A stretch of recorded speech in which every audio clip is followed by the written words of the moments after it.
One thing that made this year feel different for me is that I didn't wait for January to get clear. And I want to sit with that for a second, because that's not something I always did. For a very long time, I have treated January like a reset button. Like nothing before it really mattered.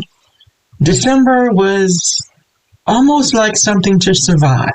A blur of holidays, obligations, exhaustion, and I'll deal with it later. But this year, by the time December rolled around, I already knew where I was headed. There wasn't panic. There wasn't pressure. There wasn't that familiar feeling of, I need to figure my whole life out in the next 2 weeks. And that's what I want to talk about today. This episode isn't about goal setting.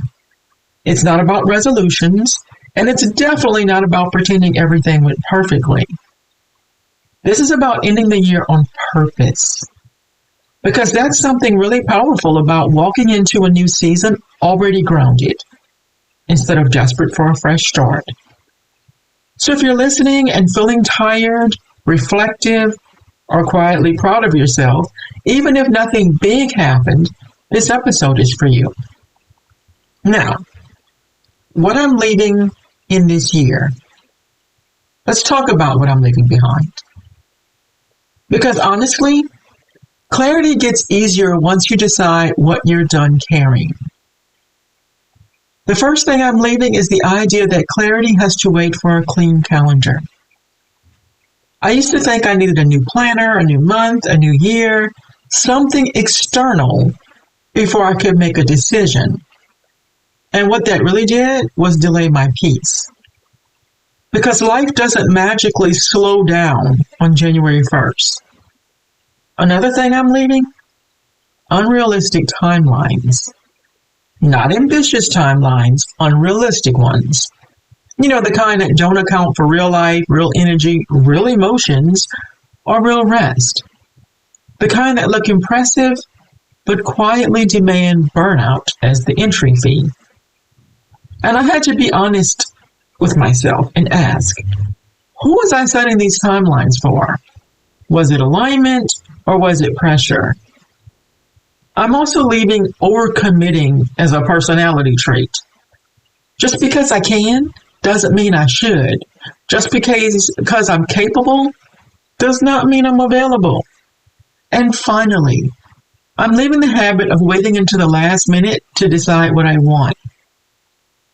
Waiting until December 31st to reflect, reset, and reimagine things was stressing me out. So I stopped doing that. Peace isn't found in pressure. It's found in preparation.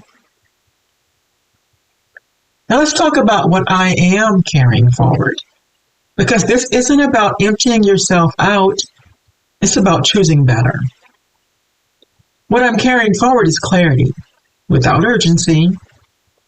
I've been thinking in longer timelines lately, and it feels calmer. When you stop forcing everything into 12 months, your decisions get more honest. You stop asking, how fast can I do this? And you start asking, how sustainably can I do this? I gave myself more runway than just 1 year, and the pressure disappeared. And what surprised me most is that I didn't lose motivation.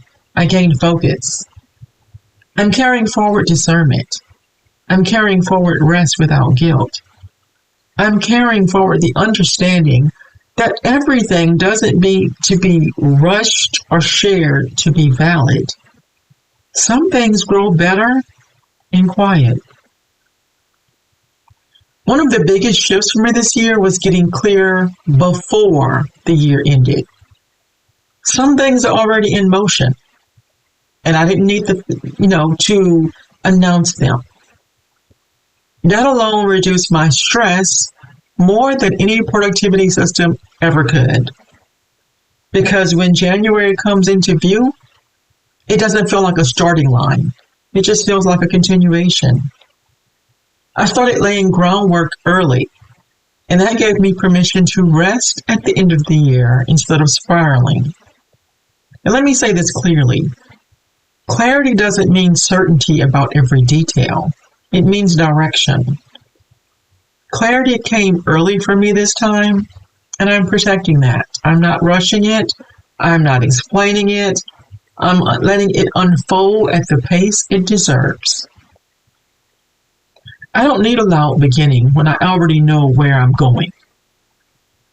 If you're listening and feeling, behind, I want you to hear this. You don't need a new year to give yourself permission. You don't need January to save you. You don't need a reset to be worthy of rest. Peace feels better than pressure. And that's what I'm carrying forward. So as this year closes, ask yourself gently, what am I done forcing? What deserves more of my time? What would it look like to move forward without panic? That's how we need to end the year on purpose.